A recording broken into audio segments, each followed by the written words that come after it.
지난주에 사실은 크리스틴 선교사님께서 이렇게 그 고대의 영들이 일어나는 것에 대해서 얘기를 나눠 주셨죠. 사실 그 중에서 이제 그 바알의 영이 이제 처음에 그 사실 만몬의 영과 같은 거라고 또 볼 수 있어요. 그래서 그렇게 물질적인 풍요, 이 땅에서의 어떤 그 욕심을 따라가는 그것으로 이제 먼저 덫을 놓아서 끌고 가고, 그 다음에는 이세벨, 아시다롯, 그런 아시다롯의 그 여신의 영이 이제 음란함으로 이렇게 덮어버리고, 그러고 나면은 이제 몰렉의 영, 완전히 이제 죽음의 영으로 이제 붙들어가는 그러한 단계로 들어가게 된다. 사실은 오늘날 우리 사회를 보면은 뭐 만몬의 영, 그 저기 바알의 영이 뭐 전에 없었던 게 아니라 계속해서 있어 왔고, 탐욕의 그 역사가 사실은 세계 가운데 펼쳐져 왔습니다. 근데 오늘날처럼 이렇게 전 세계적으로 동성애 물결이 막 휩쓸고, 예, 이런 것들이 과거에 이제 어떤 지역은 그런 게 있었죠. 그 소돔과 고모라 막 이런 지역은 있었죠. 근데 전 세계적인 이게 유행이 돼가지고 막 휩쓰는. 물론 뭐 노아의 시대에는 뭐 노아의 가족들 외에는 다 휩쓸어 버려야 할 그러한 처참한 상황이었기 때문에 그때는 더 심했었다라고도 말할 수 있었겠지만, 이렇게 유사일에 그 기록된 것들로 보면은 사실 뭐 이렇게 전 세계적으로 동성애가 휩쓴 것들을 찾아볼 수가 없는데, 이런 것들을 보면은 이미 어떻게 보면 그 세 단계 중에서 두 번째 단계에 이미 들어가 있다라고 볼 수 있죠. 그래서 그 아시다롯, 그 여신의 영에 의해서 지금은 이시스라고도 불려지고 뭐 아세라라고도 불려지고, 이런 그 여신의 영에 의해서 이렇게 음란으로 빠져들어간 그 다음에는 죽음의 영이라는 거죠. 이제 몰렉의 영. 그래가지고 음란하게 되면은 사실은 이제 성적으로 문란하니까 이제 동성애뿐만 아니라 그 간음, 혼음, 여러 가지 형태의 그 음란함이 이제 풀어지고, 그 가운데 이제 그 아비를 모르면서 태어난 그런 아이들은 인신제사로 바쳐지는 그런 고대의 일들이 다시 되풀이되어지는 이러한 일들이 있어진다. 그런데 이러한 것들이 이제 고대 영들 얘기를 하면은 상당히 고대 얘기 같잖아요. 고대 얘기. 근데 고대 얘기가 아니라 오늘날에 실제로 활동하는 또 영의 역사고, 근데 시대마다 옷을 또 다르게 입고 나타나요. 이 같은 영인데 그래서 같은 어떤 그 영적인 그런 악한 그 일들을 풀어내는데, 근데 형태는 그 나타나는 그런 모습은 조금씩 다르게 나타난단 말이죠. 오늘날에는 굉장히 세련된 형태를 띠고 있어요. 그 중에 이따가 조금 나눠드릴 텐데, 그전에도 몇 번 언급은 했었어요. 그레이트 리셋이라고. 예, 전 세계를 2030년까지 세계 질서를 재편하겠다 라고 하는. 근데 그거를 어디서 주창을 하느냐? 세계 경제 포럼에서요. 그 굉장히 고상한 얘기로 들려지는 거죠. 고상한 얘기처럼 포장을 했는데 실상은 이 고대 영들의 활동을 사실 풀어내는 거예요. 이런 것들이 오늘날에 이루어지고 있다는 것을 간파하지 못하면은 거기에 속아 넘어가는 겁니다. 그래서 우리 넘겨주세요. 오늘은 아예 리모컨을 안 들고 올라왔습니다. 그래서 빛과 어둠의 영적 전면전을 해야 되는데, 우리 대한민국이 진짜 부르신 가운데 서서 그 이스라엘과 함께 성령 충만의 역사로 세계 기도와 선교회기를 열어가도록 기도해야 된다. 넘겨주시고요. 그래서 정말 신부가 준비되길 원하시는 하나님의 모습, 그리고 연내 우크라이나 사태가 끝나도록 기도해라. 끝나지 않으면 대량 아사 사태가 있을 거다. 이런 것들, 그리고 세계적 변동 가운데 기름 부음 받은 자들이 일어나도록 기도해라. 그러면서 최근에는 사망을 이기는 주님의 생명의 싸움을 싸워라. 예, 이거를 싸우는 것이 포커스입니다. 이것이 그 우리가 계속 해야 될 그 초점을 맞춰야 될 중심이에요. 넘겨주세요. 지혜 있는 자는 궁창의 빛과 같이 빛날 것이요 많은 사람을 옳은 대로 돌아오게 한 자는 별과 같이 영원토록 빛나리라. 그래서 우리가 이 역할을 감당해야 되는데 그러기 위해서 기름 부음을 받아야 된다라는 것이죠.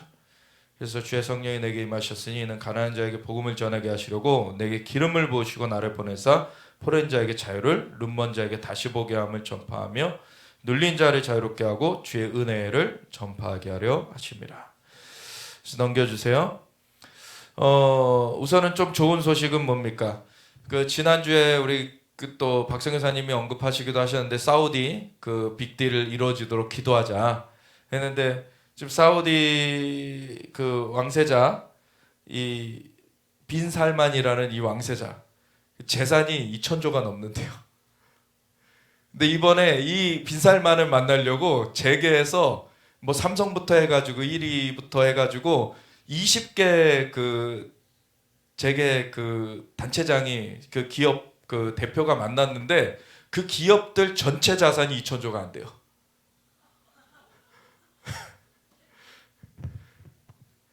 굉장한 돈을 가진 사람이에요.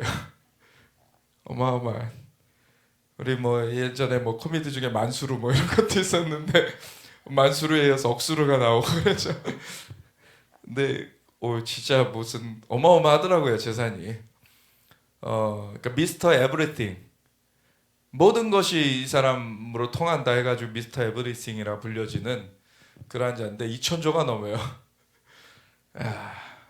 근데 어쨌든 이러한 거를 보면은요, 이거는 뭐 만mon의 영이라고 뭐 또 한편에서 보겠지만 또 다른 한편으로는 여기는 뭐 자기네들이 막 애를 써가지고 벌어들인 게 아니에요. 석유가 나서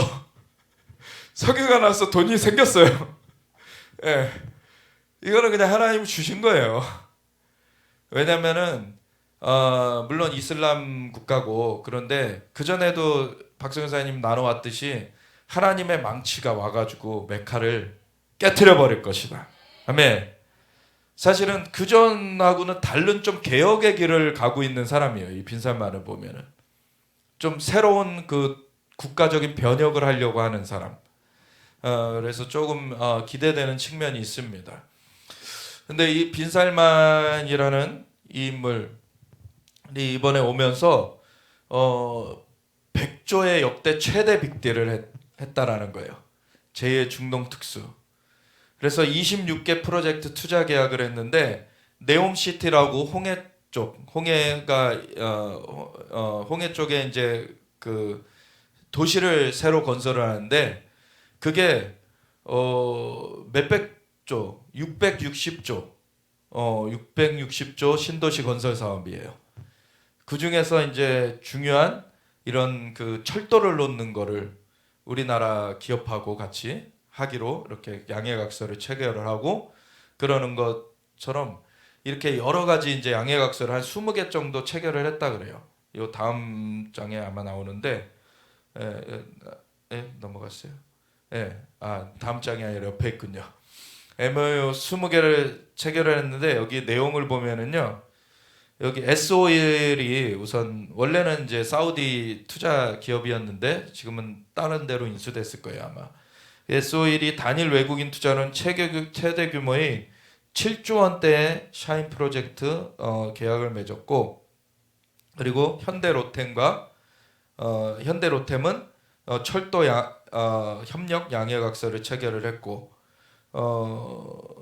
그리고 화학 롯데정밀화학 그리고 합성유 DL 케미칼 뭐 제약 제일라파 뭐 게임 시프트업 분야에서 뭐 양해각서를 체결했고 그리고 뭐 주조 단조 공장 건설 두산 에너빌리티 그리고 산업용 피팅 밸브 뭐 BMT 뭐 이런 식으로 해가지고 한 20개 그리고 그 여기 사우디는 아니지만 옆 나라 그 UAE, 우리 내년 1월에 저 이스라엘 UAE 갔다 오게 되는데, 그 UAE의 그 이 세계에서 제일 높은 빌딩 버즈 칼리파라는 그 빌딩을 삼성물산이 건설한 거예요. 세계에서 아마 1, 2, 3인가가 다 한국 기업일걸요. 세계에서 제일 높은. 그래서 그 이미 그 중동에서 그 척박한 땅에서 건설을 세계 제일 높은 그 빌딩을 지은 그 기술력을 인정을 받은 게 있어요. 그래서 원래는 이제 삼성 건설이 따로 있는 게 아니라 원래 있었어요. 근데 예전에 무슨 사건 때문에 삼성건설을 해체를 하고 삼성물산의 건설 부분이 있고, 또 삼성 또 어디에 또 중공업의 건설 부분인가 또 이렇게 따로 있어요. 예, 근데 삼성물산이 이렇게 뭐 여기 내 무슨 아파트나 뭐 이런 거 짓는 그런 데죠. 그래서 삼성물산 같은 경우도 굉장히 중동에서 인지도가 있는 굉장히 큰 인지도가 있는 그런 회사죠. 그래서 이런 양해각서들을 20개를 체결을 하면서 26개 프로젝트 투자 계약을 26개를 체결을 한 거겠죠. 그러면 26개 프로젝트 투자 계약을 해가지고 약 100조 원에 달하는 그런 규모를 한국이 지금 어떻게 보면 따낸 거예요. 네, 660조 중에 100조 원. 전 세계에서 다 경쟁할 거 아닙니까? 근데 우리나라가 전 세계 인구 대비하면은 뭐 몇 분의 몇입니까? 5천만 명. 저기 북한까지 다 합쳐서 우리가 7,500만 명인데, 그러니까 요즘에는 80억 인구라고 하지만 75억 정도로 잡으면은 몇 분의 몇이죠? 75. 100분의 1이 아니죠. 100만 분의 1 아니죠. 1000분의 1인가요? 계산이 안 되네요. 제가 수학을 굉장히 잘했었는데 제가 다른 거보다 수학만 잘했었는데 수학을 제일 못하게 된 것 같아요 지금. 예. 왜냐면 계산을 내려놔야 되기 때문에 계산을 내려놔야 되기 때문에 수학을 제일 못하게 된 것 같아요. 예. 그래가지고 75억 중에 7,500만이면은 100분의 1 맞죠? 예, 100분의 1. 예, 처음이 맞았네요. 100분의 1 그 인구인데 우리가 한 이런 그 계약에 한 5분의 1을 6분의 1을 가져온 거예요. 예. 앞으로도 뭐 더 될 수가 있겠죠. 그래서 좋은 그런 지금 사인들이 있는데 그래서 2천조 넘게 재산이 있으니 뭐 100조면 얼마 되지 않을 것 같은데 예, 참 그런 그 석유 이런 그 부가 사실은 이 이스마엘의 후손이잖아요. 이 사우디 아라비아 반도 쪽에 있는 이러한 그 아랍 족속들이. 근데 원래 하나님께서 이스마엘을 저주한 게 아닙니다. 그도 내 앞에서 복을 얻을 것이다. 그리고 12 그 두령이 세워질 것이다. 그래서 큰 민족을 이룰 것이다. 그러셨어요. 근데 이제 그 사탄이 이 상처를 막 그냥 헤집어 가지고 너의 자리를 쟤네가 차지한 거야 라고 유대인들을 증오하게 만들었죠. 그래가지고 형제 간의 갈등을 일으켜 버렸어요. 그러니까 이 이슬람이라는 거짓 종교의 체계가 사탄이 만들어낸 건데, 그 전에 지금 최근에 뉴스가 어떤 뉴스가 있었냐면 제가 오늘 깜빡하고 그걸 실체 않았네요. 근데 최근에 어떤 뉴스가 있었냐면 UAE에서 그 이슬람 시기보다도 앞서는 교회터가 발견됐어요. 네. 그래가지고 지금 이슬람이 원래 아랍에 멈춰 있었던 종교가 아니다라는 것이 지금 드러나고 있는 거죠. 할렐루야. 그래서 이 아랍 지역 가운데 굉장히 사실은 놀랄만한 예언 중에 하나가 뭐냐면은 이사야 19장 예언은 들어보셨죠? 이집트를 하나님께서는 깨트려 버리실 것이다. 근데 이 애굽을 치실지라도 치시고는 고치실 것이므로 그들이 여호와께로 돌아올 것이다. 그러면 그때에는 아수르로부터 애굽까지 통하는 대로가 있어서 아수르 사람은 애굽으로, 애굽 사람은 아수르로 가며 함께 여호와를 경배할 것이다. 이 아수르라고 얘기된 데가 어디냐면 지금의 아라비아 반도 생각하면 돼요. 그러면은 뭐 아라비아 반도 위쪽도 포함해서 이제 지금의 시리아, 이라크 일부 지역과 그리고 저 요르단 그리고 사우디아라비아 뭐 이런 지역들을 다 포괄했던 그런 제국이 아수르라는 제국인데 그 지역을 말하는 거죠. 그러면 이 이집트와 아수르 사이에가 이스라엘이에요. 원래는 이 이스라엘을 적대시해가지고 없애려던 그런 나라들이 거기에 뺑 둘러서 있었는데 함께 여호와를 경배할 것이다. 아멘. 근데 이것에 대한 더 구체적인 그림이 60장에 나옵니다. 이사야서 60장 잘 아시죠? 뭘로 시작합니까? 일어나라 빛을 발하라 쿠미오리, 일어나라 빛을 발하라라고 시작되는 거기서부터 해가지고 일어나 빛을 발하라 이는 내 빛을 얻고 여호와의 영광이 내 위에 임하였음이니라. 보라 어둠이 온 땅을 덮고 캄캄함이 만민을 가리려니와 여호와께서 내 위에 임하실 것이며 여호와의 영광이 내 위에 나타나리니 열방은 내 빛으로 열왕은 빛은 내 광명으로 나오리라. 이게 3절까지인데 여기까지 외워요. 보통 그 뒤에 뭐가 나오냐면 그 미디안의 낙타, 게달의 수은양 이런 것들이 그 예물로 드려질 거라는 얘기가 나와요. 그래서 여호와의 전에 예물이 드려지는데 게달, 미디안 뭐 이런 그 이름들이 나오는데 이게 아라비아 반도의 아랍 족속들이에요. 아랍 족속들이 예물을 들고 예루살렘으로 나오게 될 거라는 거예요. 함께 여호와를 경배하리라. 아멘. 주님의 놀라운 그런 역사를 예언하고 있죠. 오늘날의 사실은 중동 지역을 그 전까지만 봐도 도대체가 사실은 상상이 안 되는 얘기였죠. 근데 오늘날의 이집트가 사실은 2011년도에 이집트 혁명이 있었죠. 이집트 혁명이 그 전에 이제 자스민 혁명이라고도 불려지는 이제 아랍의 봄. 근데 봄이 아니라 겨울이 돼버렸던 그 튀니지라는 작은 나라 북아프리카에 거기서 이제 노점상 하던 청년이 공권력에 의해서 노점상이 이제 엎어지고 분신 자살을 해요. 그러니까 분신 자살을 한 것 때문에 시위가 일어나 가지고서는 독재 정권 타도하자 해가지고서는 독재 정권은 뒤엎었는데 대안이 없는 거죠. 그러니까 더 악한 정권들이 거기 다 들어서는 거예요. 이집트도 마찬가지였어요. 이 튀니지에서 시작된 그 아랍의 봄이라고 일컬어졌던 실제로는 아랍의 겨울이 되어버린 그 일이 시민혁명이 이집트로 옮겨 붙어가지고 2011년도 2010년 말부터 그게 시작됐는데 2011년도에 이집트에서 2011년 2월 11일 30년 넘게 그 이집트를 통치하고 있던 무바락이라는 그 자를 권좌에서 끌어내려버려요. 근데 그 자리를 누가 차지하느냐? 무슬림 형제단, 근본주의 이슬람 세력에서 내세운 그 후보가 대통령이 돼가지고 무르시라는 그 사람이 대통령이 돼가지고 딱 자리를 차지하는데 그 자가 대통령이 된 지 6개월 만에 헌법을 고치겠다고 나와요. 근데 헌법을 어떻게 고치겠다고 하냐면 이슬람 헌법으로 고치겠다라고 나오는 거죠.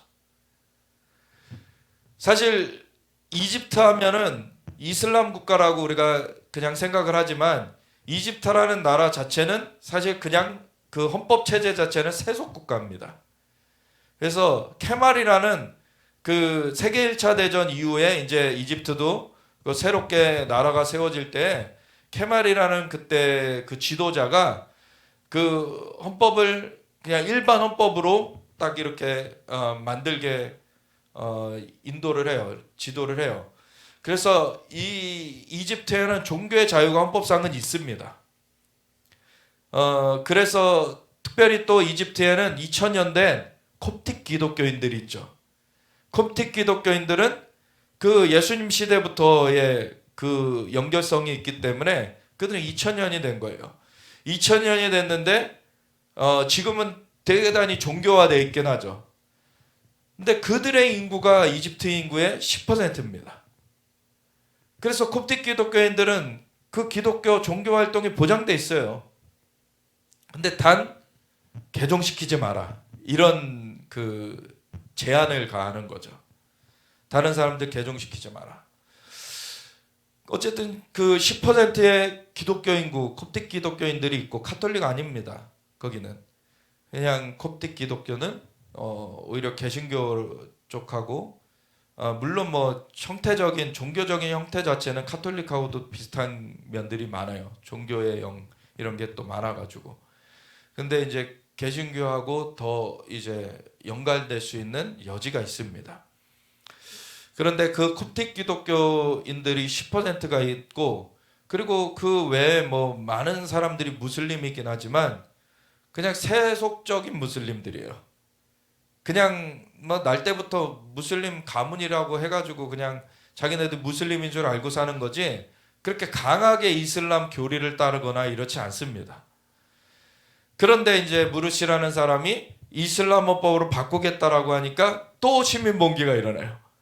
그때는 시민봉기가 일어나 가지고서는 사람들이 이제 그 원래 이제 독재 타도를 명분으로 그 시민혁명 그 전에도 일어났었던 건데 이제는 이슬람 독재를 한다고 하니까 그러니까 그 전에 30년 넘게 독재를 했지만 그 사람은 안보에 대해서는 아주 또 잘했던 사람이거든요. 무바락이라고 하는 그 무바락이라는 사람이 쫓겨나고 나서 무르시라고 하는 사람이 들어와서 좀 자유롭게 될 줄 알았더니 이슬람 독재를 하겠다라고 이렇게 본색을 드러내니까 그거에 대해서 이제 봉기를 일으켰는데 이제는 일반 시민과 콥틱 기독교인들 그리고 거기에 개신교인들이 같이 해가지고 일어나요. 그래가지고서는 시위를 하면서 서로 연대해가지고서는 서로 팔짱을 끼고 그러고서 시위를 합니다. 그래가지고 그 타이러 광장이라고 하는 그 이집트 시위 장면 보면은 그 사람들 모여 있는 그 광장이 타이러 광장이라는 곳인데 그 카이로의 그 중심에 있는 거예요. 근데 그 광장 바로 그 외곽에는 정부 청사가 있는데 그 정부 청사 건물은 안 쓰는 정부 청사 건물이에요. 근데 그 정부 청사 건물 바로 뒤편이 뭐냐면은 교회예요. 중동 지역에서 어떻게 보면 가장 큰 개신교회예요. 그 가장 큰 개신교회가 어떻게 거기 그럼 세워지게 됐느냐? 이것도 참 재밌는 역사가 있습니다. 좀 약간 외부적인 얘기를 계속하게 되는데 이게 뭐냐면은 그 전에 오스만 터키 시절이었던 걸로 기억하는데 그때 이제 술탄이라고 하죠. 그 왕, 그 종교 권력과 정치 권력을 같이 가진 그 인물을 술탄이라고 하는데 그 자가 이제 그 아들을 위해서 영어 공부나 이런 거 시키려고 영국 그 교사를 이렇게 고용을 했어요. 근데 영국 교사 너무 잘한 거죠. 그러니까 호의를 입었어요, 이 왕한테. 영국 교사에 대해서 굉장히 선대해줬고 그랬는데 여기서 이제 개신교회를 세우려고 이렇게 하는데 이 개신교회를 허락을 안 해줄 거 아니에요. 그래서 이 개신교회가 또 이 여교사가 믿는 자였기 때문에 연결이 돼 있어서 이렇게 부탁을 한 거예요. 좀 왕한테 좀 얘기 좀 해달라. 술탄한테 얘기 좀 해달라. 근데 어느 날 이 술탄이 술이 취한 거예요. 그래가지고 이 여교사가 이렇게 그 전에 이제 제출은 했는데 처리가 안 되고 있었던 거를 그날 딱 술 취해 있는 날에 그 신하가 갖고 들어온 거예요. 그냥 다 찍어버린 거예요. 그래가지고서는 교회가 세워졌어요. 할렐루야. 그런데 어느 날 그곳을 지나다가 교회가 세워진 걸 본 거예요. 이 스탠이. 누가 이거 허락했어? 당신이 허락하셨습니다. 근데 자기가 술 취해서 했다는 것을 번복할 수는 없고 그 앞에 정부청사를 하나 만든 거예요. 그래서 안 쓰여지는 그 건물이 하나 생기게 된 거죠. 그 앞에 그 광장에서 시민혁명이 일어난 거예요. 그리고 그 건물, 그 정부청사 건물 뒤편에 그 있는 개신교회에서 물심양면으로 지원을 했어요. 그래가지고선 이 시민혁명이 한 7개월 정도 진행이 됐는데 그때 7개월 정도 진행되는 동안에 저희가 이스라엘에서 있을 때였습니다.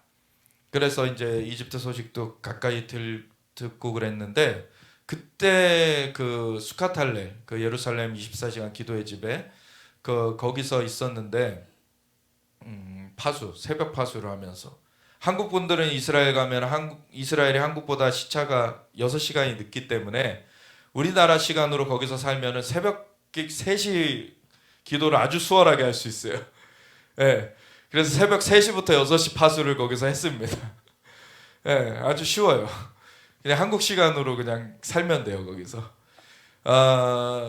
그러면서 이제 수카탈레에 있었는데 어느 날 이제 그 이집트를 위해서 같이 기도를 했는데 그 링라이딩스 목사님이 그 이집트 요셉이 있다고 하신다. 그 요셉이 일어나도록 기도하자. 그래서 기도를 했는데 얼마 후에 이집트 군부가 그 사태를 정리를 해버리죠. 그때 이집트 군부의 수장이었던 자가 지금의 대통령 된 LCC였습니다. 그래서 그 사람이 정리해내고 선거를 다시 치르게 하고 그러고서 자기는 군복을 벗고서는 후보로 입후보해가지고서는 대통령이 된 거예요. 그러더니 이 사람이 대통령이 되고 나서는 이스라엘과 친하게 지냅니다. 이게 아주 바뀌어진 그러한 사실이죠. 그러더니 이제는 사우디아라비아 아직은 그 이스라엘과 뭐 평화협정을 체결하지는 않았어요. 그 주변에 그 UAE 그리고 카타르 그리고 어디입니까? 한 곳 그 한 4곳이 이렇게 그 이스라엘과 평화협정을 추가로 체결했어요. 그 전에 중동 지역에서 체결했던 나라들이 이집트는 평화협정을 79년에 체결을 했고 그 요르단도 체결을 했고 그리고 터키도 체결을 했고 그런데 다른 나라들은 체결을 안 했었는데 그 추가로 4나라가 아브라함 협정이라고 트럼프 임기 시절에 이스라엘과 평화협정을 맺었죠. 그런 가운데 사우디아라비아는 좀 이스라엘과 그래도 거리를 좁혀가는 그런 상황이 됐어요. 왜냐하면 이란이라는 반대 세력을 맞서기 위해서는 이스라엘과 손을 잡을 필요가 있다라는 것이 이게 구도가 된 것이죠. 그래가지고 사우디 같은 경우도 지금 이스라엘과 좀 좋은 관계로 가려고 하는 상황입니다. 그래서 굉장히 지금 그 전에 사단이 이렇게 막 반목시켜놨던 이스마엘과 이삭 간의 이런 반목을 하나님 풀어내시는 거예요 지금. 아멘.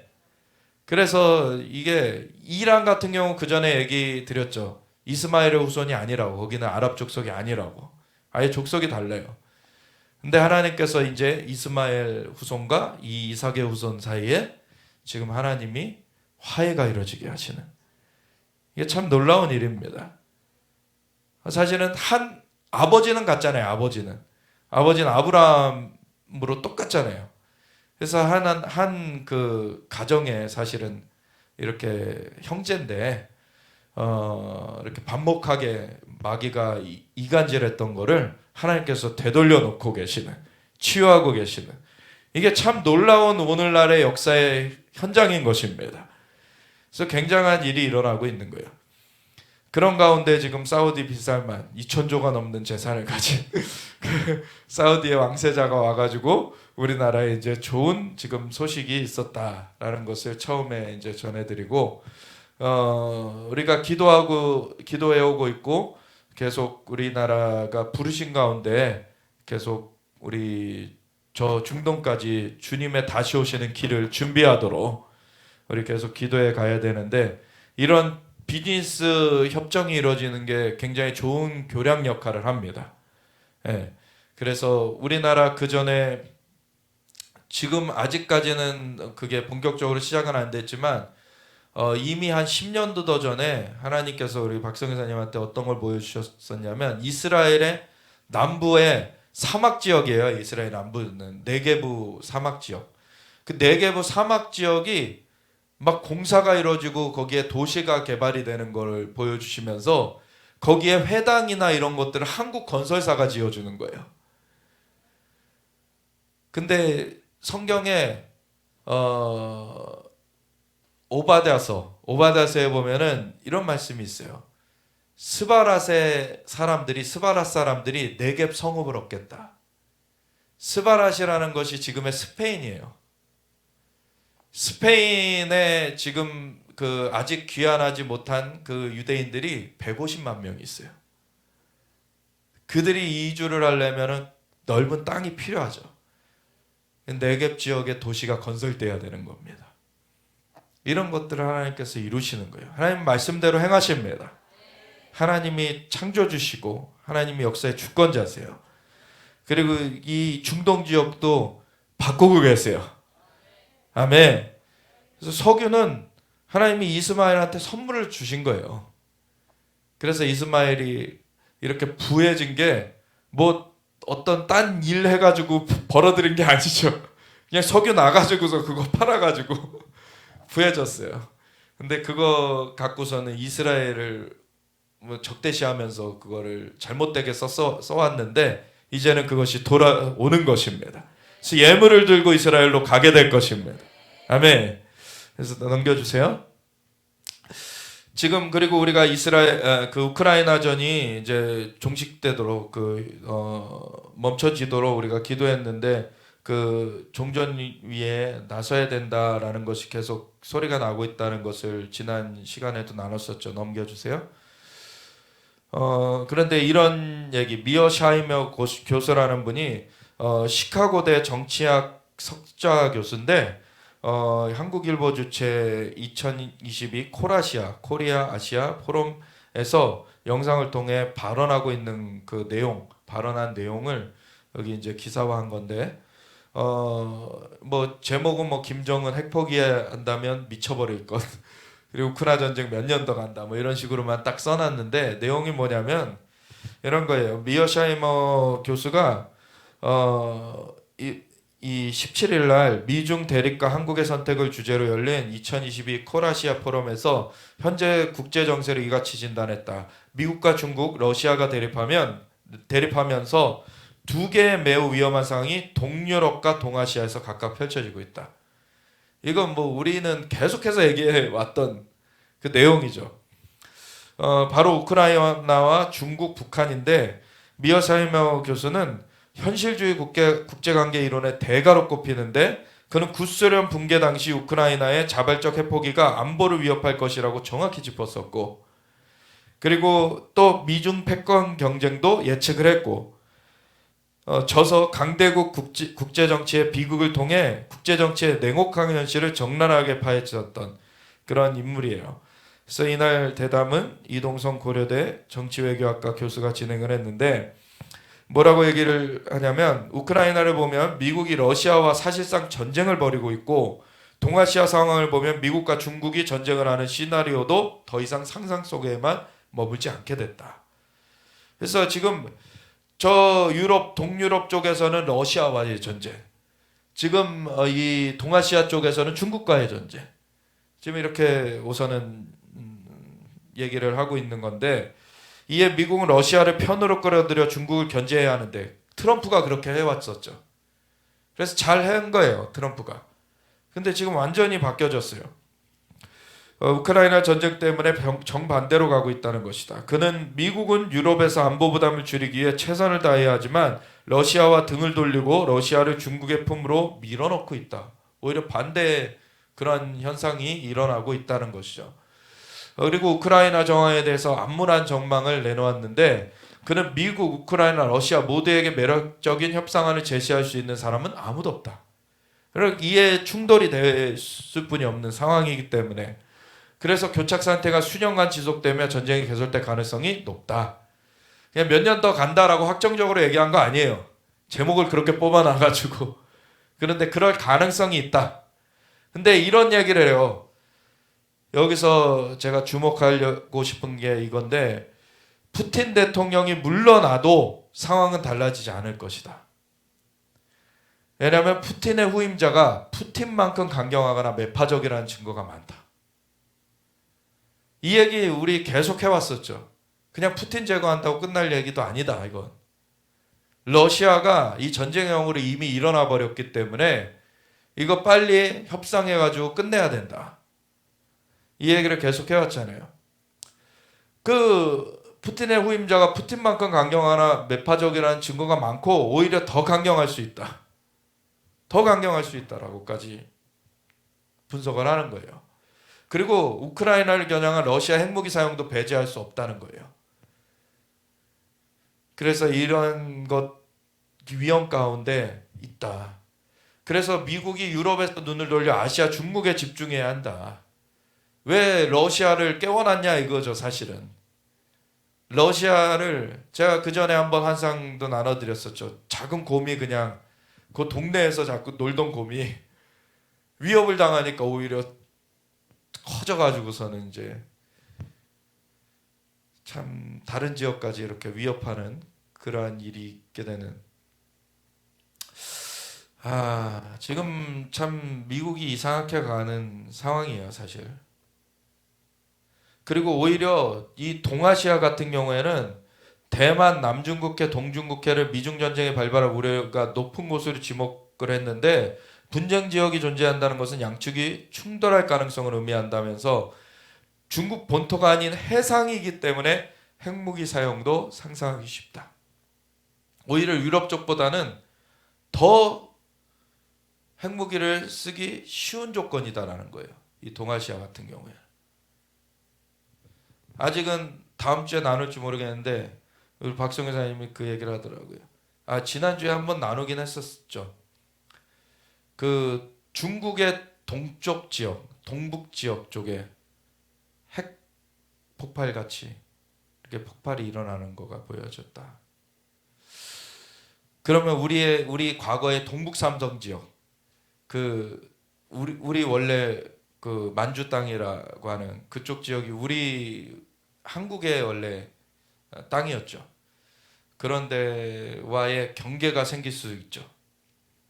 어떻게 될지는 이제 우리가 좀 더 기도하면서 지켜봐야 될 것 같은데, 이러한 그 동아시아에 지금 충돌이 벌어질 수 있는 그런 것. 지금 여기 이 미어샤이마오 교수가 얘기한 건 대만과의 사이에서 어쨌든 해상에서의 벌어지는 거에 이 충돌에 대해서 핵을 사용할 수 있는 가능성이 더 쉽다라는 거죠. 이런 충돌들이 계속해서 이제 사실은 뭐 있을 수 있는 그러면서 이 중국의 충돌이 오히려 북한에 의해서 촉발될 수도 있다라는 얘기를 하는 거예요. 또 그래서 다수의 중국 고위급 인사들이 우려하는 것은 북한이 어리석은 행동을 하고 한국, 미국과 전쟁을 일으켜 중국이 관여하게 되는 상황이다. 이것까지는 사실 중국도 부담스러운 거죠. 왜냐하면 중국으로서는 대만은 왜 우리나라 문제를 니네가 간섭하냐라고 말할 수가 있어요. 다른 나라들한테. 그거는 그 내부에서 세력 다툼한 거나 사실은 그렇게 얘기를 할 수 있는 면들은 있기 때문에. 근데 이제 북한 문제, 이 한국 문제에 대해서는 자기네 나라 문제라고 할 수가 없잖아요. 다른 나라이기 때문에. 그러면은 이제 중국은 그거에 대해서 그냥 내줄 수도 없고, 그렇다고 미국과 전면전을 할 수도 없고, 이런 거예요. 이런 거가 이제 중국의 딜레마가 되는 것이죠.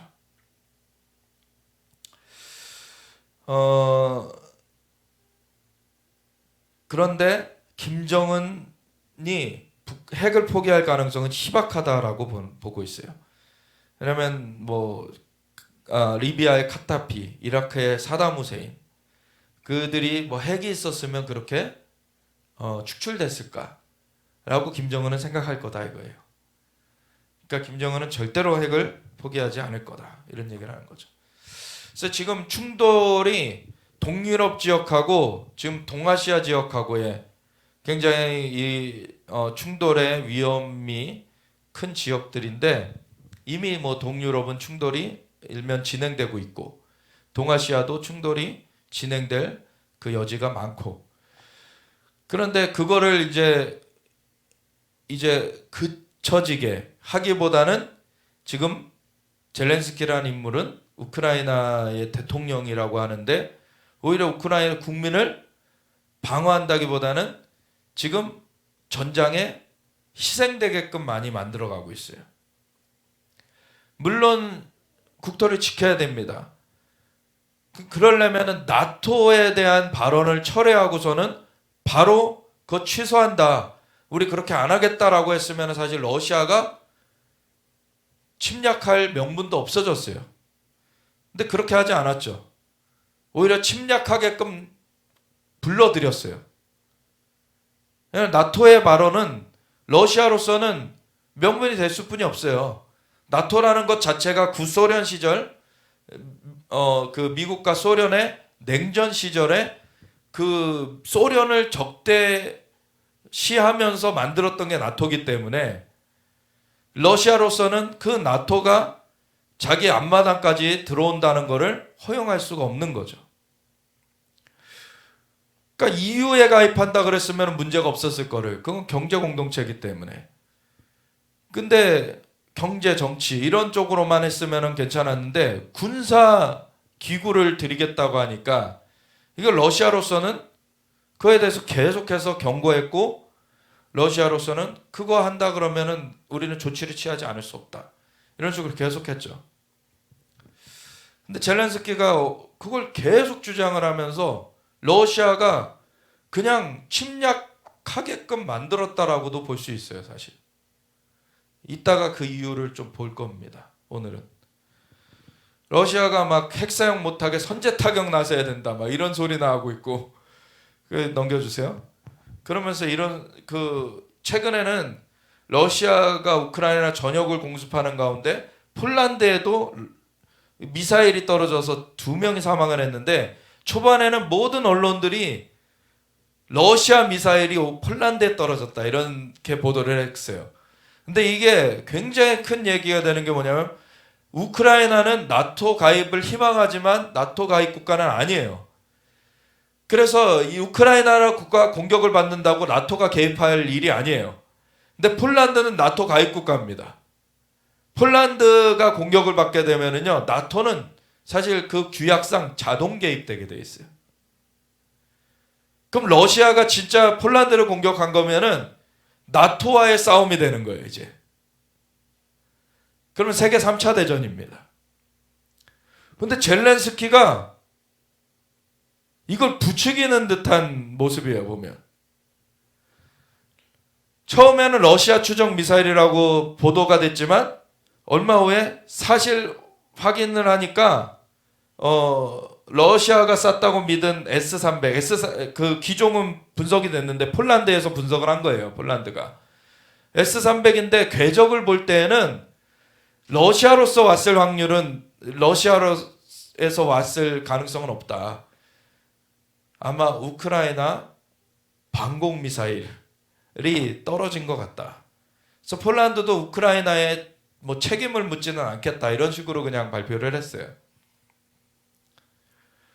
구소련 때 우크라이나에 배치된 미사일이라는 거죠. 실제로 지금 S-300이라는 건 러시아에서는 쓰지 않는다는 거예요. 구소련 시절에 우크라이나에 배치했던 미사일이 회수가 안 된 것들, 그냥 거기 남아있는 것들인데, 넘겨주세요. 방어용이지만 타격도 가능하다.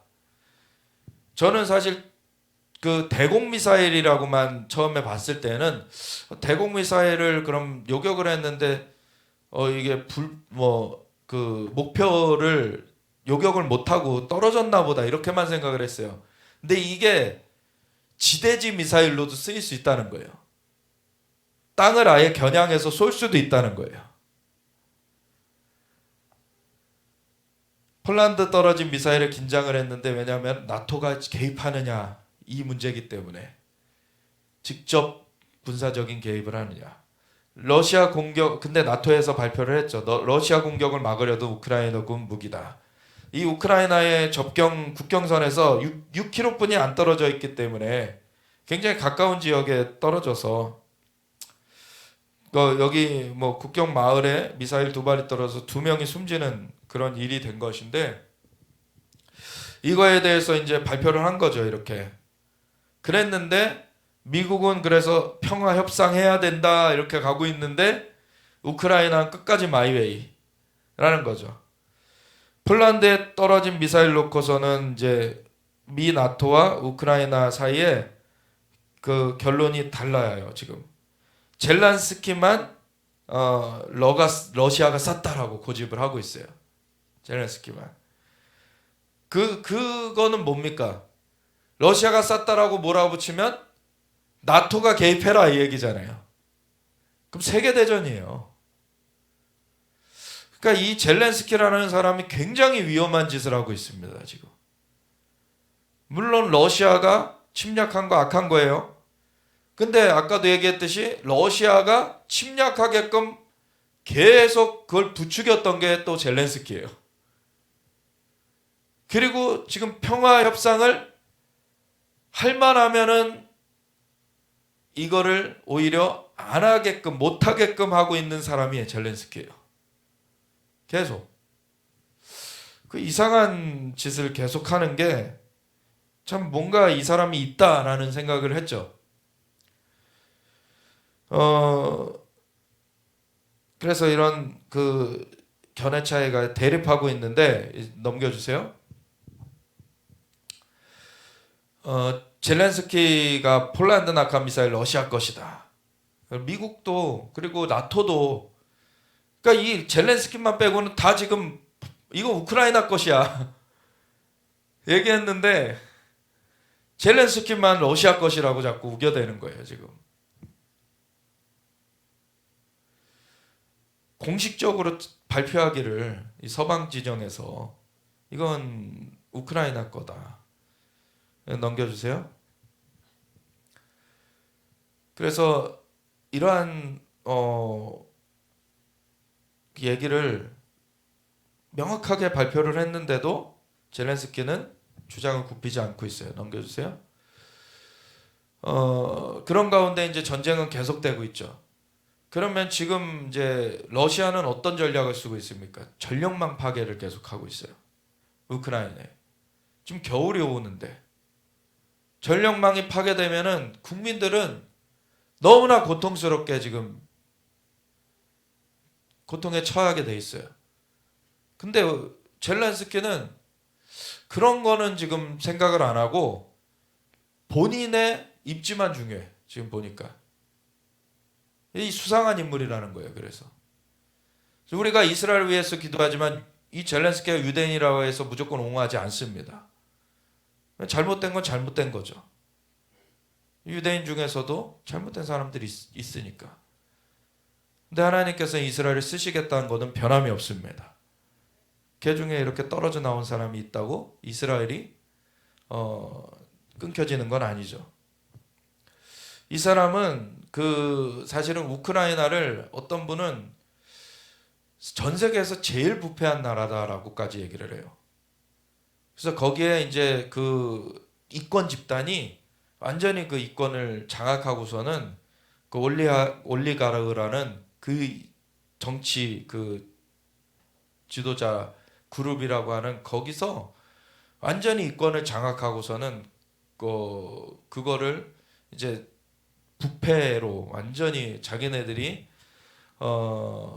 차지하는 그러한 것 가운데 이 젤렌스키도 한 멤버이기 때문에 그 이권을 절대 내려놓지 않으려고 하는 그러한 입장에서 이거를 보면은 사실은 이해가 돼요. 국민을 위한 것이 아니에요. 러시아는 추위를 무기화했다. 지금 전력들이 파괴가 되면은 지금 우크라이나가 러시아를 제압할 수가 있습니까?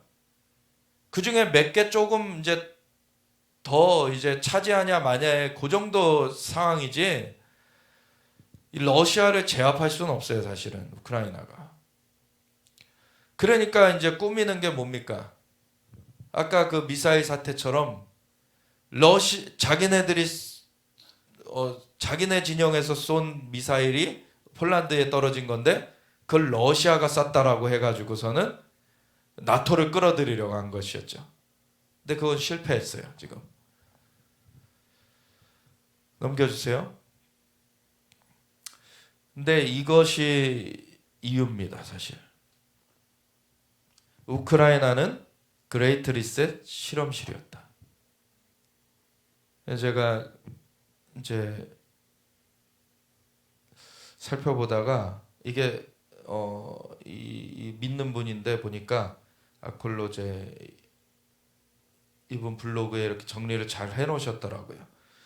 그래서 3월 26일 날 이제 쓰셨던데 왜 하필 우크라이나인가? 이제 2월 22일 날 우크라이나전이 터졌어요. 그러고는 이제 한 달쯤 후에 이제 쓴 글이죠. 왜 우크라이나인가?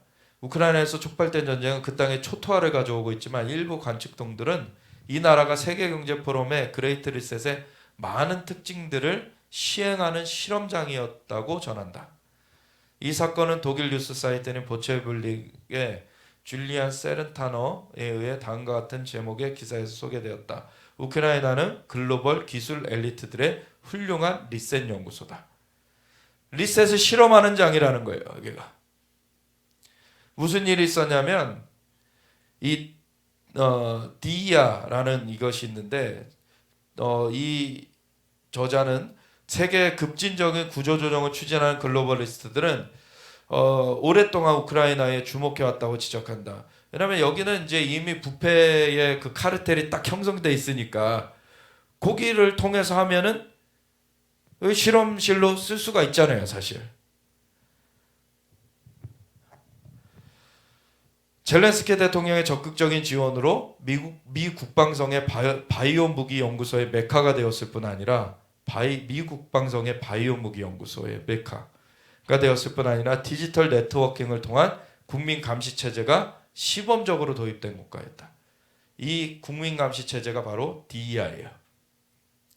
이 DER로 알려진 대국민 관리 시스템은 The Government and Me, 정부와 나, 이런 뜻의 약자래요.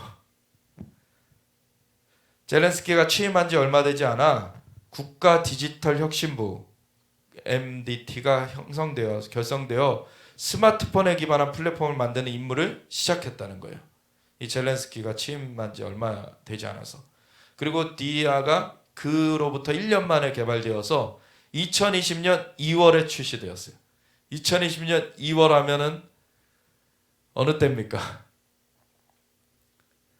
팬데믹이 막 시작될 때죠. 코로나 팬데믹. 2019년 말에 처음 그 코로나 바이러스가 발견이 됐고 2020년 초에 팬데믹으로 바뀌었어요. 이게. 이 DER는 세계경제포럼 WEF의 그레이트 리셋의 주요 특징인 디지털 아이디와 신원 확인, 디지털 여권, 백신 여권, 보편적 기본소득, 중국식 사회 신용점수, 운전면허증, 학생증, 보험 신청, 사회복지 혜택을 관리하는 50개 이상의 애플리케이션을 보유하고 있다. 그래서 DRCT가 요구하는 세금 중에는 우크라이나 군을 지원하기 위한 군사세가 포함되어 있는데 군사세가 거기 또 포함되어 있어요. 평균 임금보다 5배 정도 높은 임금을 군에 약속했다는 거예요. 군을 그 임금으로 장악을 할 수가 있죠. 좋은 의미에서 국가의 4차 산업혁명을 도입하고 일자리를 확보하는 측면도 있겠지만 잘못된 어젠다를 수행하는 것을 염려한다는 거죠. 프랑스의 한 기술 포털은 우크라이나가 취재한 것을 중국의 전체주의 신용 통제 시스템에 비유했으며 비교는 거기서 끝나지 않는다. 중공처럼 현금을 없애고 디지털 머니로 전환되는데 지난해 젤렌스키는 디이아에 백신 접종 기록을 올린 사람에게 월급의 10분의 1에 해당하는 지원금을 제공하기로 했다. 이 통제 시스템을 계속해서 이거를 퍼뜨려 가는 거죠. 이 타이밍이 우연이 아니라는 거죠. 이 시스템이 가동되기 불과 2주 전, 이게 2020년 2월에 출시됐는데 그 불과 2주 전에 그레이트 리셋의 설계자인 이 클라우스 슈밥, 저 머리 민분, 예, 이분이 주최한 세계경제 포럼 정상회의에서 젤렌스키를 주빈으로 지명했다. 여기가 그레이트 리셋을 하는 본부인데 WEF가 주빈으로 이 젤렌스키를 초청을 한 거예요. 뭔가 커넥션이 있는 거죠. 우크라이나 대통령의 연설에는 뉴 노멀 같은 의제가 포함되어 있다. 뉴 노멀, 말만 다르지? 뉴 월드 오더. 같은 일맥상통한 얘기죠. 그는 국제안보를 재검토할 필요가 있으며 현재 국제기구는 효율적이지 않다고 말했다. 그는 또한 우크라이나가 동유럽 실리콘밸리로 투자의 메카가 되는 것에 대한 자신의 비전을 설명했다. 그래서 우크라이나에 투자해라. 이것은 슈밥이 수용한 아이디어였고 슈밥과 이게 손발이 맞은 거죠. 그는 이미 WEF에 의해 시작된 많은 개혁들을 칭찬했다. 이미 우크라이나가 그것들을 하고 있었고 그것들에 대해서 이제 우크라이나에 더 그런 것들을 집중해 달라. 이런 얘기를 한 거죠. WEF의 권고에 따라 우크라이나는 올해 애플과 디지털 인구 조사를 실시하기로 계약을 체결했으며 애플은 우크라이나를 페이퍼리스 모드로 전환하는 프로젝트를 모색했다. 페이퍼리스. 그러면 전체가 전자화돼 가지고 그러면 정보가 전체 그 전자화된 정보가 다 취합이 되는 거예요. 그 전에 이제 자율주행차, 전기차 이런 얘기도 한번 드렸었잖아요. 그걸로 정보 다 취합하게 될 거다. 애플이 애플카 만들고 있죠. 스마트폰을 만들었고 애플카를 만들고 있어요. MDT 아까 그 디지털 국가 디지털 혁신부 여기 MDT는 다양한 산업과 에너지 전환, 농업의 디지털 전환 및 지속 가능성을 촉진하는 고도의 보안 클라우드 플랫폼 생태계를 개발하기 위한 광범위한 협력으로 마이크로소프트와 계약을 체결했다. 마이크로소프트 또 누가 있죠 거기? 뭐 과거에 그들이 왜 동유럽 가난한 우크라이나에 이런 투자를 했겠는가? 왜 그들이 나치 아조프에 뒷돈을 대고 그들의 만행을 눈감아 주었겠는가? 다 꿍꿍이가 맞아진 거죠. 결국 젤렌스키는 글로벌리스트들의 꼭두각시였고 짐승의 666 시스템을 시범적으로 적용하고 싶었던 것이다 라고 이분은 분석하는 거예요. 지금까지 항복이나 협상을 하지 않고 나토를 향해 호통을 치는 이유도 섀도우, 그 그림자, 거기에 내막을 알고 있기 때문이다. 섀도우 배후에 다른 섀도우가 있다. 이제 보이는 적보다 보이지 않는 적을 보아야 한다. 666 시스템은 디야, 이거는 이제 테스트하고 있는 그 한 일각에서 하는 그 시스템이고 이것이 이제 전 세계를 장악하는 짐승 시스템으로 이제 나타나게 될 것이죠. 이게 그레이트 리셋의 그 지금 일환으로 지금 진행되고 있다라는 측면을 우리도 생각해 봐야 돼요. 다음으로 넘겨주세요. 또 다른 분이 쓴 걸 보니까 이 사람 누구냐면은 조 바이든의 아들 헌터 바이든이에요. 완전 그 마약쟁이에다가 그 성중독자와 같은 그런 사람이죠. 이런 사람이 온갖 비리를 사실 많이 저질렀고 그것이 증거가 나왔는데도 다 덮어버렸어요 사실.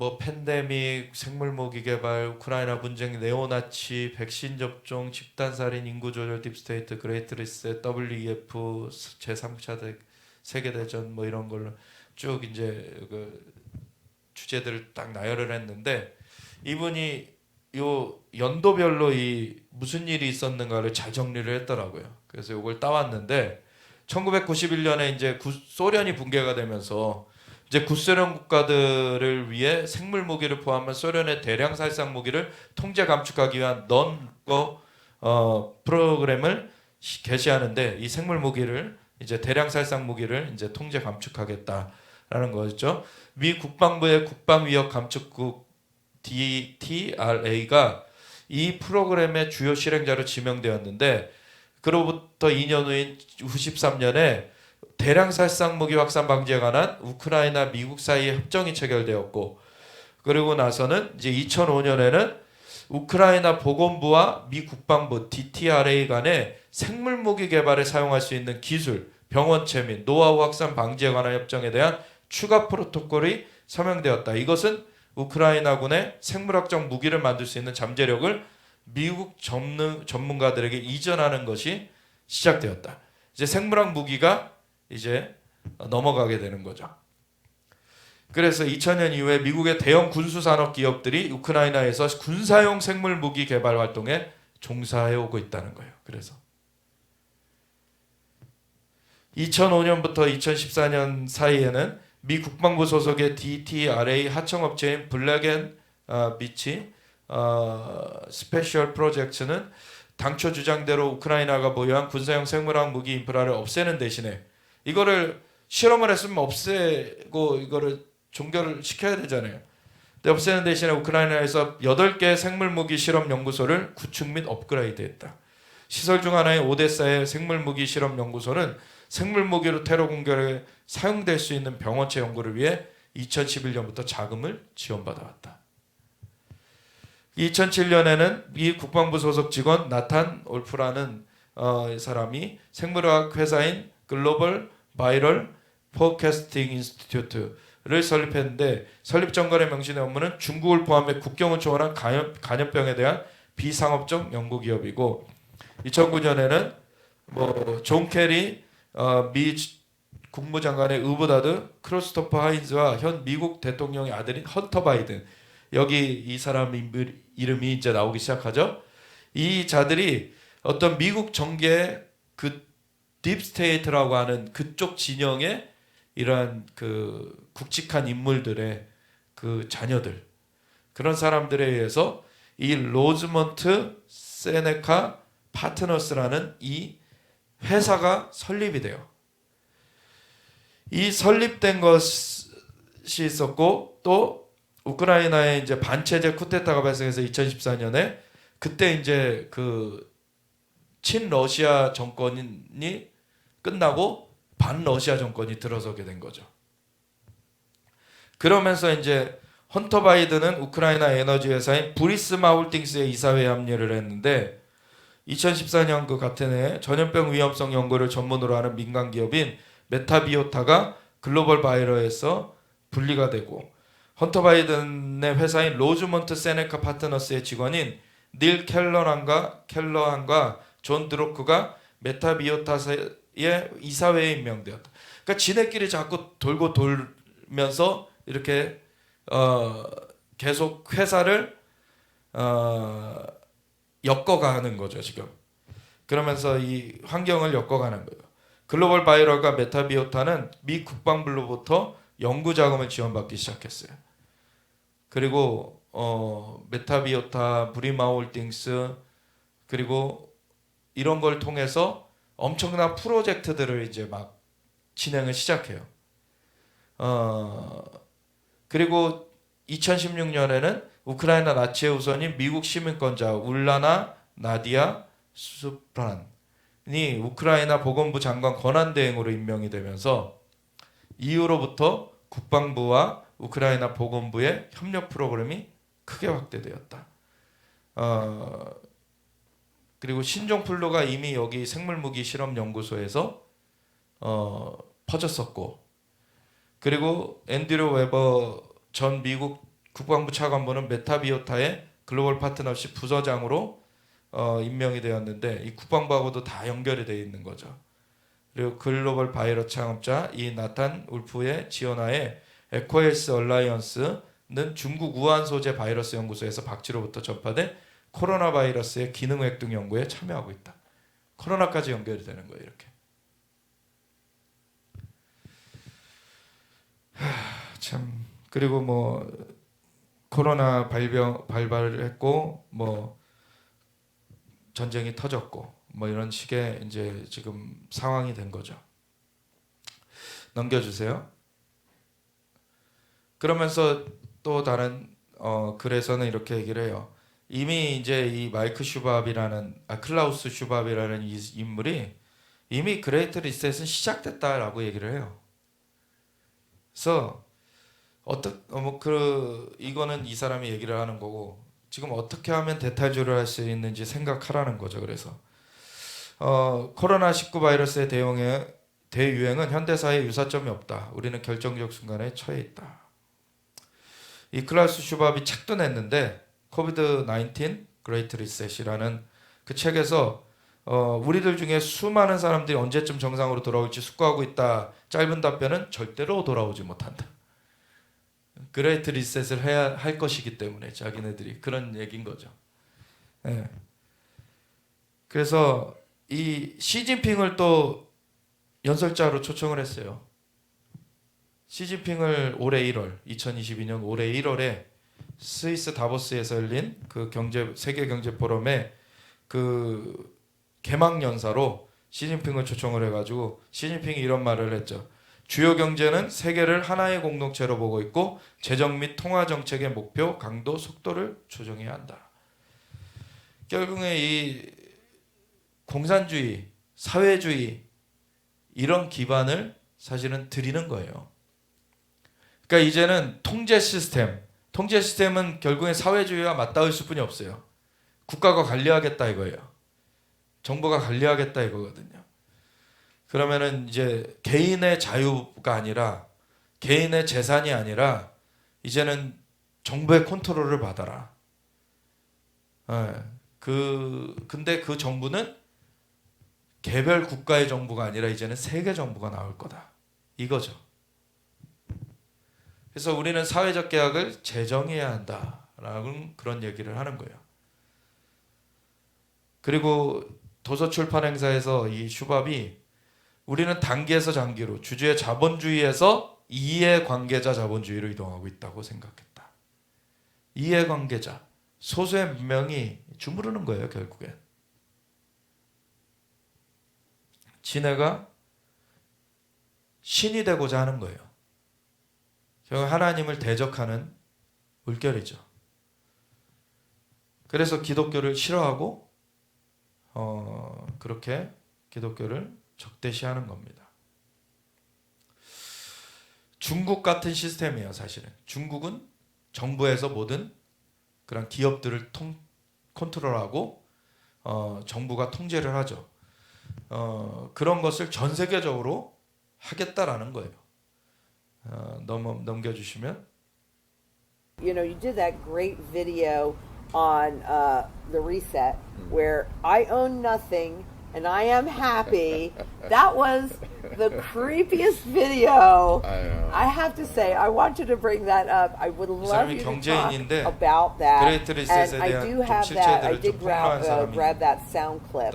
Now is the historical moment, the time, not only to fight severe virus, but to shape the system for the need for the post-corona era.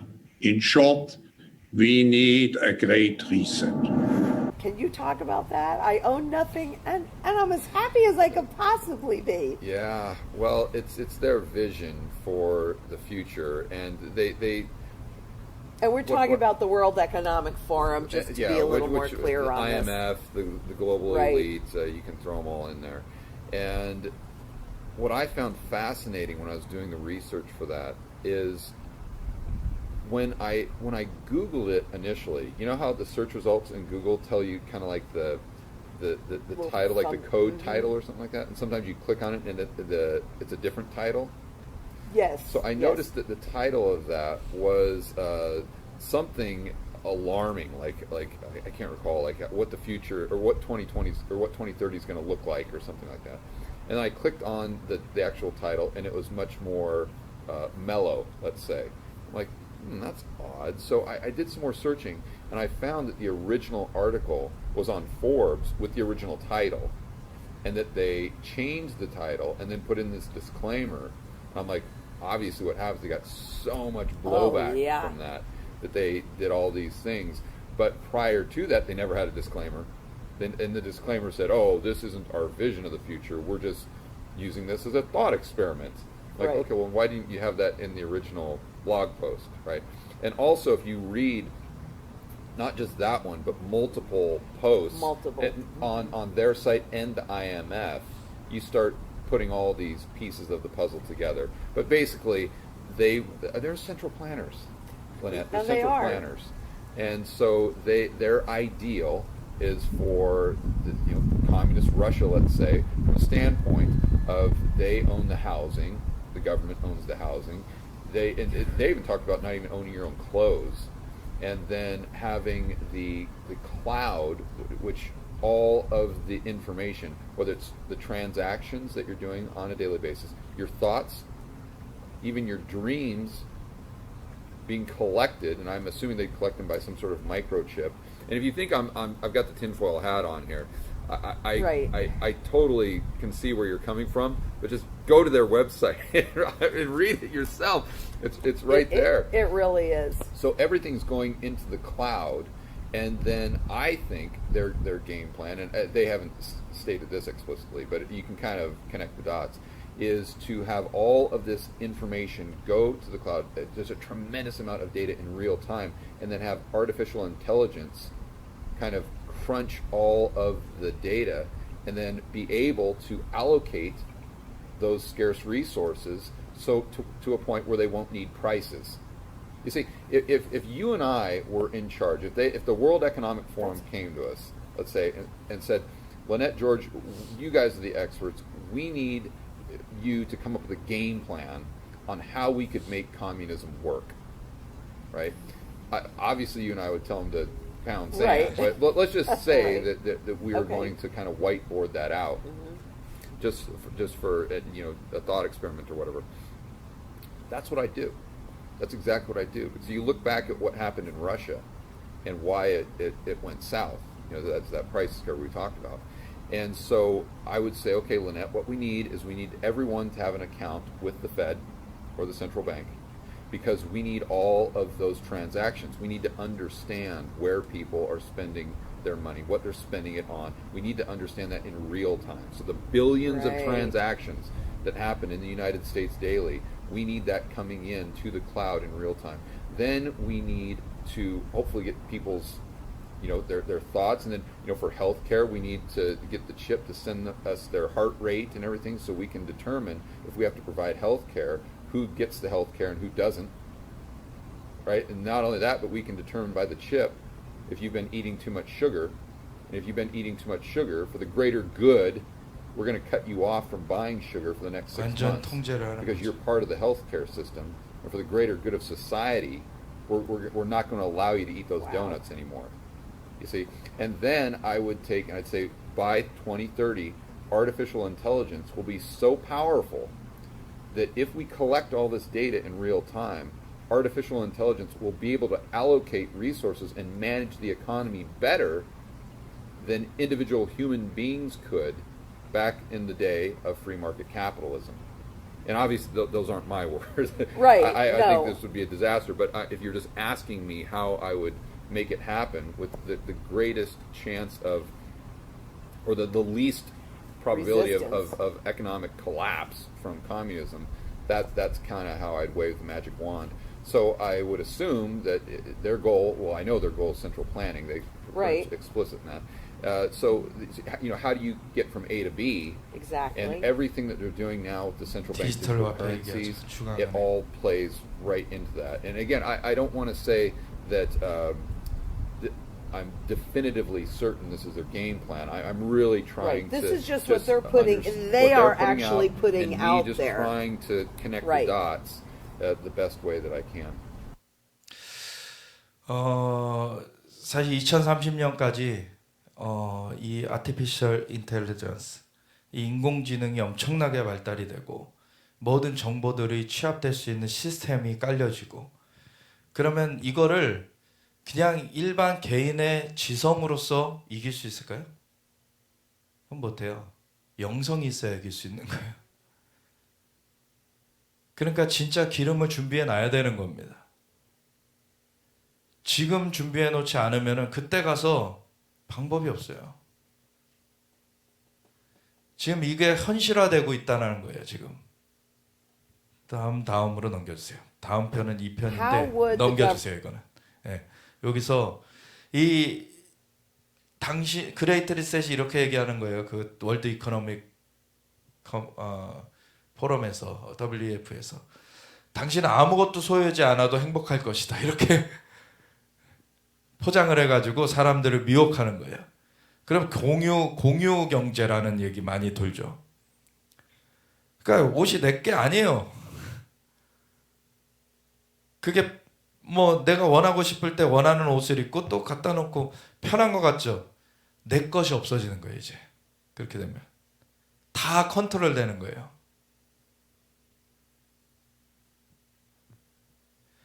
그걸 위해서 만들고 있는 게 센트럴 뱅크 디지털 커런시. 그동안에 이제 사실은 그 비트코인 같은 경우 가상화폐 이런 거는 탈중앙화예요. 그러니까 어느 지금까지의 은행 가가지고 계좌를 개설하고 이런 게 아니라 그냥 그것이 분산돼 가지고 분산 컴퓨팅으로 해가지고 각 개인이 그냥 주체가 될 수가 있는 거예요. 근데 이거를 다시 지금 센트럴 뱅크에서 디지털 화폐를 통제하려고 준비를 하는 거죠. 그걸로만 거래를 해라.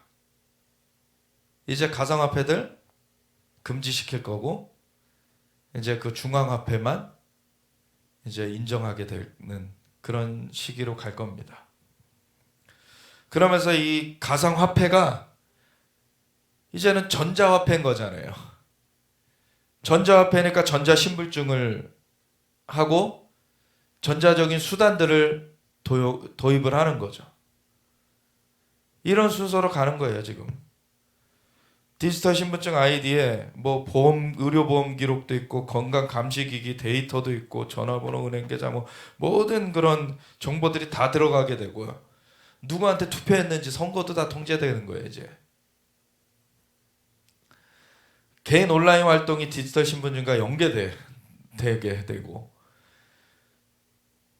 그리고 뭐 신상 정보가 다 들어갈 뿐만 아니라 모든 그 동선 그런 활동들이 다 이제는 체크되고 사실 감시되게 되는 거죠. 통제되게 되는 거죠. 이런 것들을 이제 그 세계경제 포럼에서 추진하는데 한국의 경우에는 중앙은행 디지털 화폐 송금 기능을 올해 6월까지 추진하여 이거 됐는지 모르겠어요. 삼성전자 갤럭시 스마트폰에 담는 실험을 추진한다. 그러니까 스마트폰 중에 그 가상화폐 넣는 그 기능 있는 스마트폰 나오긴 했었죠. 얼마나 팔렸는지 모르겠어요. 스마트폰에 내장된 온라인 지갑에 이제는 근데 그거는 지금 기존의 가상화폐인데 이제 중요한 게 뭐냐면 CBDC, 센트럴 뱅크 그 중앙은행의 가상화폐만 허용되는 걸로 이제는 바뀌어지는 그게 이제 중요한 변화가 되는 거죠.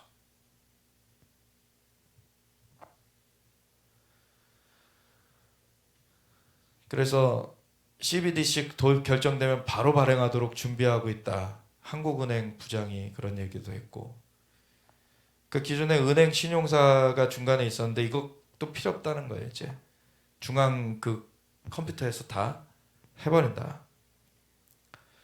넘겨주세요. 그러면서 이제 CBDC를 상용화하려면은 종이화폐를 없애버려야 된다는 거죠. 이제 종이화폐를 없애는 그 작업. 중국 같은 경우는요, 거지들도 위챗페이라 그래가지고 스마트폰 페이로 구걸해요. 지금 그런 시스템으로 바뀌어가고 있어요. 중앙 통제를 하는 시스템. 이제 그거는 이제 기업, 위챗이라는 거는 기업에서 만들어낸 거지만 기업을 정부가 통제하잖아요. 중국에서는. 그러니까 그거, 그리고 기업 내놔 하면 내놔야 되잖아요. 중국은. 그런 걸로 바꾸는 거죠, 지금. 그리고 우리가 사용하고 있는 시스템을 파괴하려고 한다는 거예요. 사이버 공격과 전력망 붕괴로 파괴하려고 한다. 그래서 은행과 함께 우리의 자산 소유 기록을 없애버리려고 해요. 이게 굉장히 공상과학의 얘기인 것처럼 이제 들려졌던 것들이 이제는 현실로 이제는 다가올 수 있는 가능성이 보여지죠.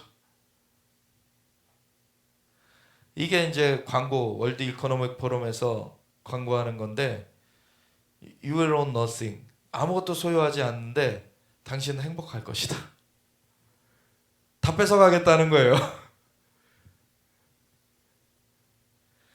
근데 그들의 계획은 실패로 돌아갈 것입니다. 우리에게 창조자 하나님이 계시니까요. 이거 쓴 사람은 이렇게 딱 결론을 내셨고, 다음 넘겨주세요. 우리가 근데 이제 몇 가지 보고서 이제 기도할 건데, 우리가 이스라엘 그 선거위에서 기도했죠. 그래서 11월 1일 날 이스라엘 선거가 그 우파 연합의 승리로 돌아갔어요. 그리고 두 번째 넘겨주세요. 넘겨주세요. 그리고 앞에로 한 번만 넘겨주세요. 다시. 이 네타냐후 복귀가 오히려 순위 걸프고, 아까 아라비아 반도 하나님께서 화해시키고 계시다. 거기에 이제 더 평화 협정을 맺어 갈 것이다. 이런 분석이 나온다. 이 얘기도 드렸었죠. 넘겨주세요. 사실 미국에 이제 이 이스라엘의 선거가 있은 지 일주일 후에 11월 1일 날에 이스라엘 선거가 있었고 11월 8일 날에 미국의 중간 선거가 있었는데, 미국의 공화당이 아마 하원은 이길 거라고 전부터 예견이 됐었고 상원까지도 가져올 것이다, 이런 예견이 이제 나왔는데, 근데 결과적으로는 상원은 못 가져왔어요. 근데 그 이유가 다음에 넘겨주시면 낙태 문제 때문에 그래요. 낙태 문제. 낙태 참 이게 아시다로 이런 영이 활동하는 것에 의한 건데, 이거를 싸워 이겨야 되는 것입니다.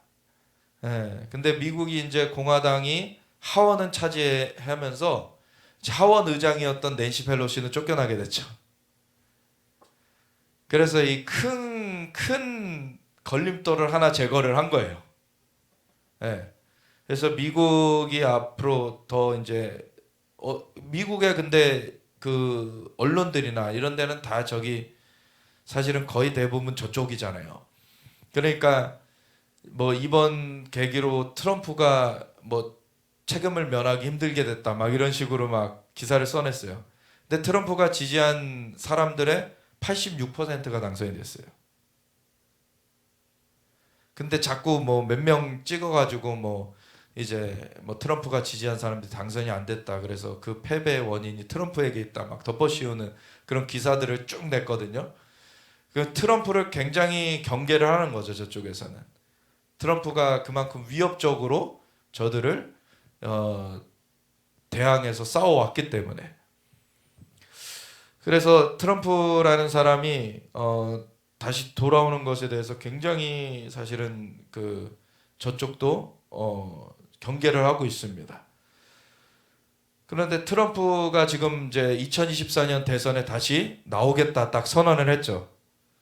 예, 그래서 지금 뭐 앞으로 또 상황은 성경의 예언은 절대적이지만 이런 어떤 사람에 대한 부르심은 하나님께서 그 부르심을 주셨어도 그 사람이 어떻게 응하느냐에 따라 그는 성취가 될 수도 있고 안 될 수도 있는 것이죠. 그래서 계속 우리는 기도하면서 그걸 지켜봐야 되고 우리가 함께 나아가야 될 것인데, 트럼프에 대해서 하나님이 그러한 고레스의 그 부르심을 주셨고 분명히 이스라엘과 함께 서도록 하셨고, 그것에 대해서 미국이 사실은 부응할 수 있는 그 일도 그 하나님을 믿음으로 미국이 다시 그 바른 대로 돌아오는 것이에요. 그것이 되어져야지 미국도 설 수가 있기 때문에 그걸 위해서 이제 좀 더 쓰임을 받으면 좋겠다라는 그런 게 있는 것이죠. 그래서 미국 그 선거도 이제 끝났어요. 미국 물론 뭐 조지아주의 상원 의석이 결선 투표가 그러니까 과반 득표를 한 후보가 없어서 결선 투표를 하게 됐습니다. 그래서 12월 초에 다시 결선 투표까지 가야지 거기는 의석이 결정이 되는데 지금 이제 상원은 어쨌든 가져오지는 못하는 것 같아요. 그렇지만 하원을 바꿔냈기 때문에 이제는 하원을 바꾼 상태에서 뭘 할 수 있냐면 이 헌터 그 조 바이든 부자의 조사에 들어갈 수가 있어요. 이게 아주 중요한 것입니다. 지금 넘겨주세요. 뭐 시진핑이 이제 대만 침공할 가능성 있다는 것은 계속 나오고 있고요. 넘겨주세요. 그리고 군복 입고 이렇게 뭐 전쟁 준비를 집중해라라고 지시한 것이 그런 또 중요한 메시지가 있었다라고 이렇게 분석하는 것이고, 넘겨주세요. 근데 우리는 지금 어떻게 해야 되느냐? 이제 북한 문제가 지금 정말로 경각간에 달려 있어요. 지금 북한 문제가 언제 터질지만 남았지 지금 터지는 게 시간 문제입니다. 이미도 많은 도발을 해왔는데 지금 그 전부터 계속 얘기했죠. 미국이 선에서가 아니라 러시아에 맞은 뺨을 이제 북한에 분풀이 할 거라. 네. 그런 것이 이제 사실은 중국과는 어떻게 보면 이 글로벌리스트는 한통속이에요. 지금 한통속이에요. 그런데 어떻게 중국이 막혀지면서 이 북한이 자유케 될 수 있느냐, 이것이 우리의 관건입니다. 지금 어떻게 중국이 막혀지면서 북한이 이렇게 자유케 될 수 있느냐. 넘겨주세요. 넘겨주세요. 북한이 지금 6개월간 허공에 3천억을 쐈는데 이 윤석열 정부가 들어선 그 이후에 도발을 계속 해왔죠. 그래서 3천억이 넘게 쐈어요. 근데 3년 쌀 수입값이라는 거예요. 북한에. 이 돈 어디서 났냐는 거예요. 어디서 났겠습니까? 넘겨주세요. 앞으로. 쌍방울에서 7만 불을 보냈다. 네. 이런 것이 나왔고, 그리고 김영철에게 송금을 했다. 근데 이것뿐이겠어요? 이거는 지금 드러난 거고, 가상화폐가 탈취되는 것들이 많이 있었죠. 그런 것들이 어떻게 보면은 의도적으로 그 문들을 열어줬던 정황들이 있어요. 그런 것들이 다 북한 그 해커들에 의해서 해킹됐을 거다라고 하는 것이 이 조사된 바들이죠. 넘겨주세요. 그리고 한 의원이 이제 이런 거를 밝혔어요. 세월호 지원금을 받아서 일부 시민단체들이 북한 김정은 세미나를 하고 풀빌라 여행을 했다. 그러니까 세월호 지원금을 안산시에서 이제 그 배정받은 게 있었는데, 안산시의 그 시민단체들한테 준다고 해가지고 줬는데 그 사업비를 가지고서는 평양갈래라고 하는 문구들이 담긴 현수막 25개를 안산 시내에 설치하는 비용으로 하고, 그리고 김일성이 항일투쟁한 진시라는 영상, 김일성은 항일 투쟁을 안 했어요. 김일성은요 그때 당시 어려서 항일 투쟁할 수 있는 나이가 아니었습니다. 김일성이 아니라 원래는 김성주죠. 김일성이라는 진짜 항일 투쟁했던 그분이 따로 있고 그분의 이름을 도둑질해 가지고 이 김성주라는 자가 그 다른 항일 투쟁을 했던 분의 그런 행세를 하면서 나타났던 것이죠. 소련의 사주를 받고. 그래서 거짓부렁을 하는 건데 그런 것들을 하는 거에 이 죽음을 이용해 가지고 했던 정황들이 나오는 것들이죠. 위례 대장동 개발 사업 이런 거에 그 이익금들이 그런 경선 자금으로 흘러갔고 이런 정황들이 지금 나오고 있죠. 그리고 그 경선을 했던 그 후보가 그 쌍방울하고 연계된 그러한 정황들이 나오고 있고 다 지금 커넥션이 다 지금 나오고 있습니다. 그리고 어떤 종교 단체를 또 포섭해 가지고 이렇게 하려고도 했고, 그러니까 이 이권 카르텔이 우리나라는 우크라이나만큼은 아닌데 우리나라도 사실 상당히 많이 이것들이 형성되어 있어요. 깨트려져야 되는 것입니다. 그러니까 사실은 우리나라가 참 충돌이 없이 이렇게 자유케 되면 북한 지역이 자유케 되고 우리가 통일되면 좋겠지만 지금 이런 그 연결고리들이 있기 때문에 충돌을 겪지 않고 할 수 있는 방법은 사실은 지금으로서는 불가능하다라고 봐야 돼요. 근데 우리가 진짜 기도해야 되는 거는 하나님의 개입하심으로 충돌이 단시간에 끝나버리고 이것이 밝혀질 것들은 속히 밝혀지고 이것이 완전히 빠르게 정리될 수 있도록 그걸 위해서 제가 오늘 갑자기 이 찬양 시간에 우리 과거 대통령 선거가 언제 있었지? 왜냐하면 최근에 하나님 주셨던 것 중에 저한테도 소싸움 가운데서 지금의 그 대통령이 이제는 좀 소진돼 버리고 이제 바뀌어지게 되는 그런 걸 주셨었고 그래서 통일 대통령을 세우시겠다. 사실 지금의 대통령은 아까 WEF 세계 경제 포럼을 필두로 한 이러한 글로벌리스트의 영향력 하에 있어요, 사실은. 그런데 또 다른 한편은 종북 세력들. 그러니까 이쪽도 안 되고 이쪽도 안 돼요, 지금. 그래서 우리는 그 전에 대선 전에 계속 얘기를 했어 왔던 얘기예요. 근데 어쨌든 지금은 구도가 참 절묘한 게 두 세력이 충돌하면서 두 세력이 다 까발려지고 있어요. 이게 참 절묘합니다, 사실. 그러면서 이제는 새 판이 짜져야 되는 거예요. 그래서 새 그 선거가 있을 것이다. 하나님이 그것도 주셨던 것이 있는데 그 부분은 박성 교사님한테 하나님이 말씀하신 부분인데 그 새 선거가 있으려면 언제가 될까 제가 그 생각을 해본 거예요. 내년 우리가 1월에 이스라엘 갔다 올 거고 이스라엘 UAE 그 3월에는 부흥성회를 할 거예요. 하나님이 정말 부흥의 어떤 문을 여시는 놀라운 그런 성회가 될 거라고 믿는데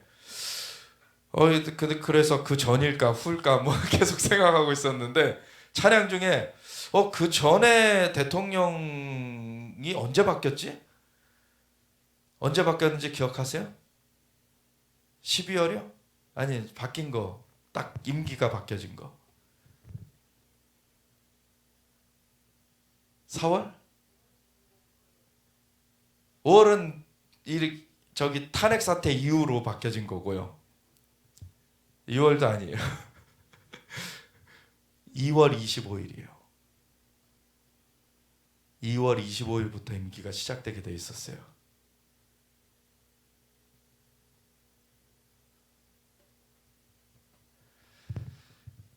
그게 무슨 의미를 가질까? 우리가 참 지금 바쁩니다, 사실. 3개월 남았어요, 이제. 제가 그거를 명확하게 뭐 그때 다 받은 건 아니에요. 그거를 하나의 감동대로 찾아봤더니 그 날짜를 보게 된 거죠. 그래서 지금 참 우리가 이제 이렇게 성경의 예언은 절대적이지만 이 상황적인 그런 것들이 이제 사람이 어떻게 반응하느냐에 따라 바뀌어지기 때문에 우리가 기도하면서 하나님의 뜻이 하늘에서 이루어진 것처럼 이 땅 가운데 이루어지도록 그걸 기도해서 그것이 풀어지게 해야 되는 것입니다. 그러면은 그것이 사실은 거짓 탄핵으로 거짓 정권이 서서 시간도 바뀌어지고 임기가 뒤죽박죽 돼버린 임기는 뭐 어떻게 끝까지 맞췄지만 그 거짓된 그 세력이 그렇지만 지금 완전히 이 근간이 사실 흔들려 버린 거거든요. 그게 다시 돌아오는 그러한 걸로 생각이 되는 거예요. 그러니까 하나님께서 우리나라를 이승만 초대 대통령을 통해서 진짜 복음의 그런 기반으로 세워지게 하셨고 하나님께서 그 기반 가운데서 아무리 종북 세력들 저 북한에서 사주를 받고 애를 써도 이걸 뒤집지 못했어요. 우리나라 그렇게 하나님의 은혜 가운데 세워졌습니다. 근데 이스라엘을 모압 발락이 발람을 매수해 가지고 저주를 하려고 했는데 그건 다 실패하잖아요. 하나님 막으셔서. 근데 이스라엘 내부에 부패가 생기면은 무너지잖아요. 그럼 우리 내부의 부패가 빨리 해결돼야 됩니다. 그래서 그것이 빨리 드러날 건 드러나고 이것이 어느 진영의 얘기가 아니라 좌나우나 부패한 것들은 다 이제는 소탕돼야 돼요. 그리고 하나님의 진짜 나라가 하나님의 공의가 임하도록 우리가 기도해야 됩니다. 그러할 때 이 복음의 문은 그대로 열려질 것이고 어둠의 그 견고한지는 무너져 내리고 정말 우리나라가 하나님의 부르신 가운데 이제 전진하게 될 것입니다. 그래서 우리가 이것을 위해서 같이 기도하기 원합니다. 하나님, 이 변화의 때에 진짜 이 나라 하나님 앞에 하나님 주님을 바라보며 주님을 붙들고 서길 원합니다. 주님 인도하여 주시옵소서. 우리가 주의 치며 같이 기도하며 나아가겠습니다.